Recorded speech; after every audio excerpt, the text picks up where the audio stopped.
Hello everyone. So today I'm going to talk to you about a book that really captured me when I was young. It kind of stands out as one of my all-time favorites. Now, believe it or not, when I was young, I wasn't that into reading. I always loved my comic books. The mix of art and text always really captured my imagination, and that goes back to as early as I can remember. I think I was reading them when I was 5.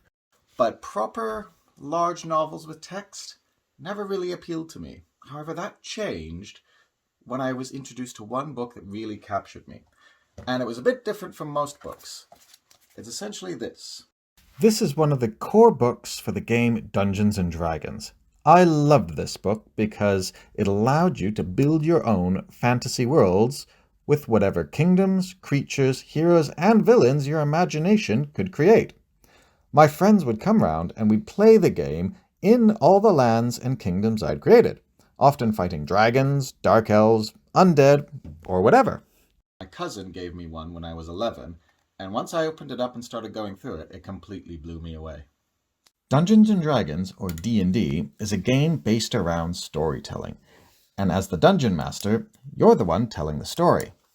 The book itself is about world building and creating the setting where the story takes place. For me, that's the really exciting bit, as you get to make up the creatures, kingdoms, civilizations, magic, technology, and all the other bits needed to create a really good story. Once I finished this book, I really wanted to learn more, and so I started exploring all the other books in the game. One of my favorites was this one, the Monster Manual, which had a summary of all the different monsters and creatures that you could include in your story. On this page is one of my favorite monsters, the Mind Flayer, an evil civilization of telepathic creatures from another timeline. Hopefully some of you have noticed a connection between this creature and my World Book Day costume.